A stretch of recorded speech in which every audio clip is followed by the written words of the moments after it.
Hello everyone, कैसे हैं आप लोग। आशा करती हूँ अच्छे होंगे, स्वस्थ होंगे। तो दोस्तों आज मैं इस वीडियो में आप लोगों को पृथ्वी यानी कि अर्थ जो है, अर्थ के बारे में बहुत सारी चीज़ें बताऊंगी जो कि प्रीवियस ईयर के क्वेश्चन भी हैं दोस्तों। और बीपीएससी टीआरई 3 में आपका बहुत बड़ा जो है योगदान देने वाले हैं। इस तरीके से क्वेश्चन पूछे जाते हैं दोस्तों। तो चलिए स्टार्ट करते हैं वीडियो को और पहला क्वेश्चन देख लेते हैं। पहला क्वेश्चन है दोस्तों जो अर्थ भूगोल से रिलेटेड एक क्वेश्चन है। ओके, तो ज्योग्राफी में दोस्तों बहुत सारे ऐसे क्वेश्चन पूछे गए थे आपके बीपीएससी टीआरई 2 में और 1 में, और जो है अब थर्ड जो है होने वाला है बीपीएससी टीआरई 3 जो होने वाला है, उसमें भी इसी तरह से क्वेश्चन के पूछे जाएंगे। तो 6 to 8 के लिए दोस्तों ये वीडियो है आपकी 1 to 50 की भी देख सकते हैं, क्योंकि अर्थ जो है दोस्तों वो आपके ईवीएस वाले पार्ट में भी आ जाती है ना। तो वीडियो को एंड तक जरूर देखिएगा, ये क्वेश्चन बहुत महत्वपूर्ण है दोस्तों, एक बार जरूर इसका रिवीजन करिएगा। ओके, तो पहला क्वेश्चन है दोस्तों, पहला क्वेश्चन है आपका, पृथ्वी अपनी धुरी पर किस दिशा में घूमती है। वेरी इजी क्वेश्चन है दोस्तों, लेकिन ये एग्जाम में जब हम लोग एग्जाम हॉल में बैठते हैं तब ये क्वेश्चन हमें थोड़ा सा अटपटा लगता है कि मतलब हमने बेसिक चीज़ें तो पढ़ी ही नहीं है ना। हम लोग हाई लेवल की तैयारी कर लेते हैं और बेसिक चीज़ें नहीं पढ़ते हैं। तो ये क्वेश्चन जो है दोस्तों इस तरीके से भी आ जाता है कभी कभी। तो बहुत ही नॉर्मल क्वेश्चन जो कि बीपीएससी टीआरई 2 में पूछे गए थे, टीआरई 2.0 में पूछे गए थे दोस्तों, जो कि बहुत सारे बच्चे छोड़ के आए थे क्वेश्चन, है ना। इसी वजह से ये वीडियो बनाने का जो है ये वीडियो मैं बना रही हूँ दोस्तों, ठीक है। और एक बार ज़रूर रिविजन करिएगा आप लोग। ओके, तो पहला क्वेश्चन है, पृथ्वी अपनी धुरी से किस दिशा में घूमती है। तो दोस्तों पश्चिम से पूर्व की ओर घूमती है। ये जो पश्चिम है दोस्तों, ये पश्चिम से है और पूर्व की ओर इस तरीके से घूमती है हमारी पृथ्वी, ठीक है। नेक्स्ट क्वेश्चन है, पृथ्वी का जलीय भाग और स्थलीय भाग कितना है। तो दोस्तों जलीय भाग आपका पूछा है, जलीय भाग जो है 71% है, 71% है जो दोस्तों वो जलीय भाग है। और स्थलीय भाग की बात करें तो वह 29% है। ओके, इसके बाद दोस्तों नेक्स्ट क्वेश्चन है, किस तिथि को अपसौर की स्थिति होती है। अपसौर मतलब दोस्तों देखिए, अपसौर 4 जुलाई को होती है, इसका आंसर हो जाएगा 4 जुलाई, है ना। अपसौर जो है 4 जुलाई को होता है और उपसौर हो जाता है। यहाँ से अप मतलब देखिए, अप ऊपर जाना यानी कि बड़ा, तो बड़े से याद रखते हैं कि 4 जुलाई को, ठीक है, 4 जुलाई को। और वहीं उपसौर की बात करें दोस्तों, वह 3 जनवरी को होता है, ठीक है ना। अपसौर की जो उपसौर की स्थिति है, ये तो अपसौर दिया है दोस्तों ना, तो 4 जुलाई को होता है ये। और जो उपसौर की स्थिति है वो आपका 3 जनवरी को होता है, ठीक है। इसको भी ध्यान में रखेंगे, क्योंकि ये क्वेश्चन आपका बहुत ही इंपॉर्टेंट क्वेश्चन है, वेरी इंपॉर्टेंट क्वेश्चन दोस्तों। ये पूछा ही जाता है आपका हर बार किसी भी एग्जाम में। एक बार ये सीटेट में भी पूछ लिया गया था, ठीक है। और जितने भी टीचिंग एग्जाम है आपके एसएससी जीडी में है, एसएससी जीडी में पूछा गया था, जितने भी गवर्नमेंट एग्जाम है, वनडे एग्जाम होते हैं, उन सब में ये चीज़ें पूछी जाती हैं। तो ये बहुत ही इंपॉर्टेंट क्वेश्चन है दोस्तों, इसको आप लोग याद रखिएगा, ठीक है। नेक्स्ट क्वेश्चन है, पृथ्वी का विषुवतीय व्यास कितना होता है। विषुवतीय व्यास दोस्तों 12,756 यानी कि 12,756 किलोमीटर, तथा इसका ध्रुवीय व्यास, ये तो विषुवतीय व्यास हो गया दोस्तों, और इसका ध्रुवीय व्यास जो है 12,714 होता है, ठीक है ना। तो दोनों व्यास आप लोग याद कर लेंगे, ठीक है। 2-3 बार आप लोग इसको रिवाइज करेंगे तो आपको याद हो जाएगा, ठीक है, और आपके दिमाग में बैठ जाएगा। फिर आप लोग क्या करेंगे, जो एग्जाम हॉल में अगर आपको याद भी नहीं आता तब भी आपका जो है क्वेश्चन जो है सही हो जाता है दोस्तों वहाँ पे, क्योंकि हमारे माइंड में रहता है कि हमने पढ़ा है, तो वहाँ पे हम लोग टिक सही लगा देते हैं, क्योंकि एकदम से दिमाग में आ जाता है ना। नेक्स्ट क्वेश्चन की बात करें दोस्तों, नेक्स्ट क्वेश्चन है, ऋतु परिवर्तन किस गति के कारण होता है। जो ऋतु परिवर्तन है वह वार्षिक गति के कारण होता है। वेरी इजी क्वेश्चन दोस्तों, ऋतु परिवर्तन जो है किस गति के कारण होता है। अब ये पूछेगा ऋतु परिवर्तन जो है वार्षिक गति के कारण होता है कि दैनिक गति के कारण होता है। दैनिक गति के कारण क्या होता है दोस्तों, आप लोग कमेंट सेक्शन में जरूर बताइएगा। नेक्स्ट क्वेश्चन है दोस्तों, पृथ्वी अपनी धुरी का चक्कर किस रफ्तार से और कितने समय में पूरा करती है। तो दोस्तों यह धुरी का चक्कर जो है 1610 किलोमीटर प्रति घंटे की चाल से और 23 घंटे 56 मिनट और 4 सेकंड में पूरा करती है। जो 4 सेकंड है दोस्तों, ये हम लोग ज़्यादातर मानते हैं कि 24 घंटे में जो है ये अपनी जो चक्कर है वो पूरा कर लेती है ना।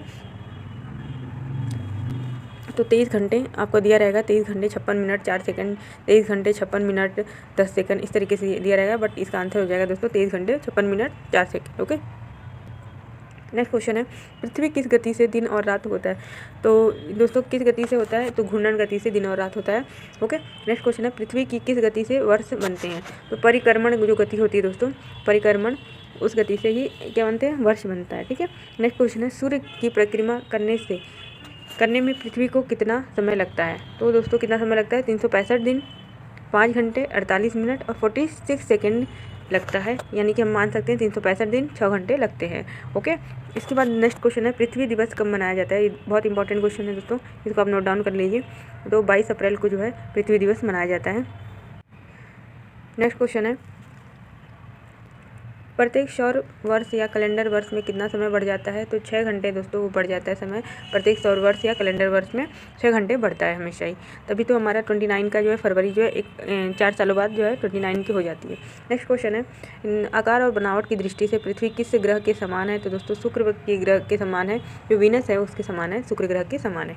नेक्स्ट क्वेश्चन है, पृथ्वी को नीला ग्रह किस कारण से कहा जाता है? तो पानी की उपस्थिति के कारण जो है 71% जो है पानी दोस्तों है ना, इसकी वजह से ही इसको क्या नीला ग्रह भी कहा जाता है। नेक्स्ट क्वेश्चन है, सूर्य के बाद पृथ्वी का सबसे निकट का तारा कौन सा है? तो प्रॉक्सिमा सेंचुरी। ये क्वेश्चन आया था आपको बीपीएससी में दोस्तों, इसको आप लोग ध्यान रखेंगे। तो इसी तरह से क्वेश्चन जो है आपके एग्जाम में आते हैं, ज़्यादा आपको सोचने की ज़रूरत नहीं है दोस्तों, टेंशन लेने की कोई आवश्यकता नहीं है। ओके, सूर्य के बाद पृथ्वी का सबसे निकट का तारा कौन है? Proxima Centauri. Okay, next question है, पृथ्वी का एकमात्र उपग्रह कौन था? ये तो आपको पता ही होगा, चंदा मामा जो है हमारे चंद्रमा जो एकमात्र उपग्रह है। इसके बाद है दोस्तों नेक्स्ट क्वेश्चन, चंद्रमा की सतह और उसकी आंतरिक स्थिति का अध्ययन करने वाला विज्ञान क्या कहलाता है?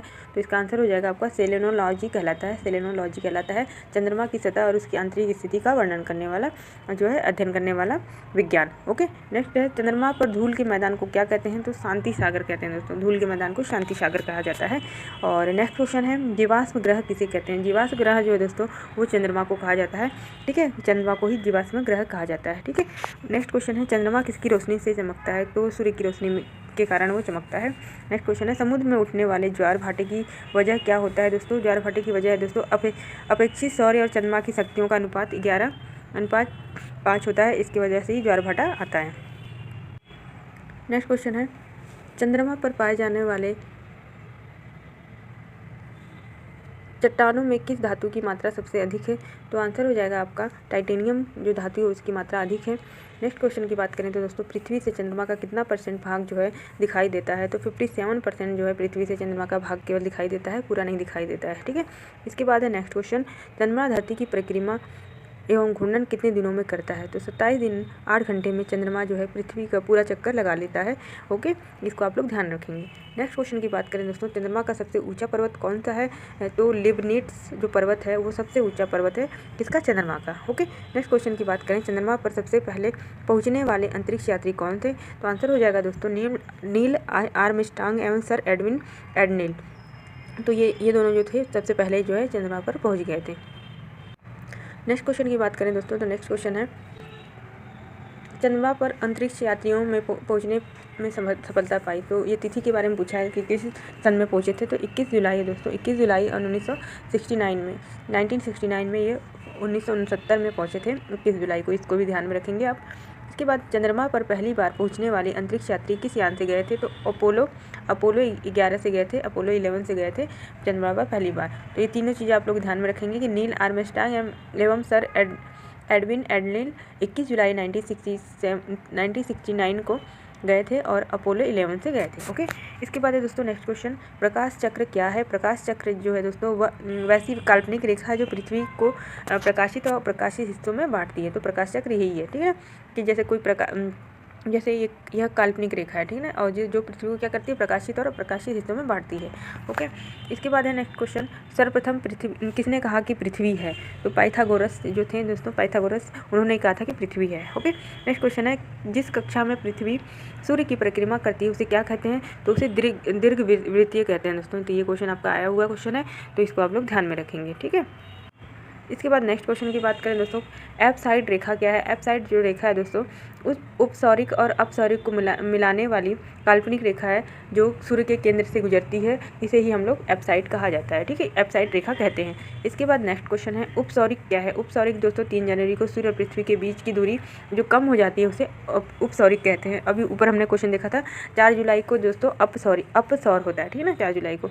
इसके बाद अपसौरिक क्या होता है? जुलाई को पृथ्वी से कुछ दूरी, जो पृथ्वी है सूर्य से कुछ दूरी पर चली जाती है, तो ये 4 जुलाई को जाती है, ठीक है, 4 जुलाई को याद रखेंगे। ओके, इसके बाद है दोस्तों नेक्स्ट क्वेश्चन, अक्षांश क्या है? अक्षांश या ग्लोब पर पश्चिम से पूरब की ओर खींची गई काल्पनिक रेखा जिसे क्या कहा जाता है? अंश में प्रदर्शित किया जाता है, इसको ही अक्षांश कहा जाता है। यह जो दोस्तों ये पृथ्वी है पूरब से पश्चिम, यानी पश्चिम से ये पूरब, इस तरीके से जो लाइनें खींची रहती हैं उसको ही हम लोग अक्षांश कहते हैं। ओके, इसके बाद नेक्स्ट क्वेश्चन की बात करें दोस्तों, नेक्स्ट क्वेश्चन है किस रेखा को शून्य अंश की स्थिति माना गया है। तो विषुवत रेखा को शून्य अंश की स्थिति माना गया है। 0 डिग्री वाला जो क्वेश्चन आएगा आपका, तो यहीं से क्वेश्चन आप लोग अटेम्प्ट कर लेंगे, है ना। विषुवत रेखा उसका आंसर लगा देंगे। ओके, इसके बाद नेक्स्ट क्वेश्चन की बात करें, देशांतर क्या है दोस्तों। देशांतर है दोस्तों, यह ग्लोब पर उत्तर से दक्षिण की ओर खींची जाने वाली जो काल्पनिक रेखा है उसे ही देशांतर कहा जाता है। ओके, इसके बाद नेक्स्ट क्वेश्चन की बात करें, किसी स्थान का समय जो है ज्ञात किन रेखाओं के आधार पर किया जाता है। दोस्तों ये देशांतर रेखाओं के आधार पर जो है किसी भी स्थान का जो है समय ज्ञात किया जाता है ना।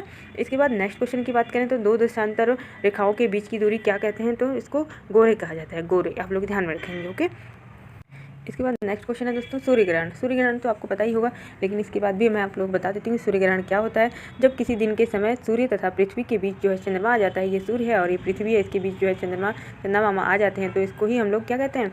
तो सूर्य की चमकती सी सतह चंद्रमा की वजह से दिखाई नहीं पड़ती है ना। ये सूर्य जी है, सूर्य इनकी सतह जो पृथ्वी पर दिखाई नहीं पड़ती है, तो इसको ही हम लोग सूर्य ग्रहण कहते हैं, ठीक है, क्योंकि सूर्य पे ग्रहण लग गया है। ओके, इसलिए कहते हैं। तो ये आपका सूर्य है, इसकी पृथ्वी है, आपकी पृथ्वी पे बीच में जो है चंद्रमा जी आ गए हैं, इसको ही सूर्य ग्रहण कहा जाता है। ठीक है, इसके बाद आप लोग नेक्स्ट क्वेश्चन है पूर्ण सूर्य ग्रहण किस दिन होता है। तो ये आपको पता ही है कि हमेशा क्या है, अमावस्या के दिन ही जो है पूर्ण सूर्य ग्रहण होता है। इसके बाद नेक्स्ट क्वेश्चन है चंद्र ग्रहण क्या होता है दोस्तों। चंद्र ग्रहण जो है जब सूर्य और चंद्रमा के बीच पृथ्वी आ जाती है तो सूर्य की पूरी रोशनी चंद्रमा पर नहीं पड़ती है, इसे ही हम लोग क्या कहते हैं, चंद्र ग्रहण कहते हैं। तो सूर्य और चंद्रमा के बीच, अब यहाँ पे क्या है, यहाँ पे आपका सूर्य है, ये सूर्य है, ठीक है, और यहाँ चंद्रमा है, इसके बीच जो है पृथ्वी आ जाती है, ये पृथ्वी है आपकी, ठीक है, पृथ्वी आ जाती है, तो इसके कारण जो सूर्य की पूरी रोशनी चंद्रमा पर नहीं पड़ती, इसे चंद्र ग्रहण कहा जाता है। और पूर्ण जो चंद्र ग्रहण है दोस्तों वो पूर्णिमा की रात को होता है। ओके, इसके बाद नेक्स्ट क्वेश्चन देख लेते हैं हम लोग। 21 मार्च से 23 जो सितंबर है तक उत्तरी ध्रुव पर किस दिन की अवधि कितनी होती है। तो दिन की अवधि दोस्तों 6 महीने तक होती है, 21 मार्च से 23 सितंबर तक। ओके, इसके बाद नेक्स्ट क्वेश्चन की बात करें दोस्तों, अंतर्राष्ट्रीय तिथि रेखा किसे कहा जाता है। अंतर्राष्ट्रीय तिथि रेखा दोस्तों 180 डिग्री देशांतर को अंतर्राष्ट्रीय तिथि रेखा कहा जाता है। ठीक है, तो इसको भी ध्यान में रखेंगे। तो कभी कभी अंतर्राष्ट्रीय तिथि रेखा के बारे में पूछ लेता है, तो इसको आप लोग ध्यान रखेंगे। 180 डिग्री जो है देशांतर रेखा को हम लोग क्या कहते हैं, अंतर्राष्ट्रीय तिथि रेखा कहते हैं। ठीक है, और पृथ्वी अपने अक्ष पर कितना झुकी हुई है, ये बहुत ही इंपॉर्टेंट क्वेश्चन है दोस्तों। ये हमेशा ही आपके एग्जाम में आता है कि जो पृथ्वी अपने अक्ष पर कितना झुकी होती है, तो 23.5 डिग्री है जो दोस्तों वो अपने अक्ष पर जो है झुकी होती है। ठीक है, इसके बाद नेक्स्ट क्वेश्चन है सौरमंडल का एकमात्र ग्रह जिस पर जीवन है। तो आपको पता ही है दोस्तों पृथ्वी है। ओके, तो ये थे आपके पूरे ज्योग्राफी के दोस्तों क्वेश्चन, और आशा करती हूँ आपको ये सेशन पसंद आया हो।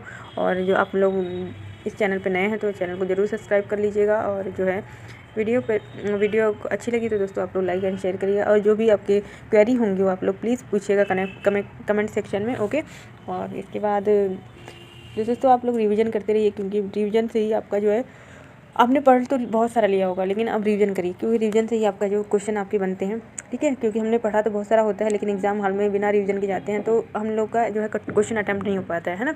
तो इस वजह से आप लोग रिवीजन करते रहिए। ठीक है, और वीडियो को यहीं पे समाप्त करते हैं दोस्तों। Good bye.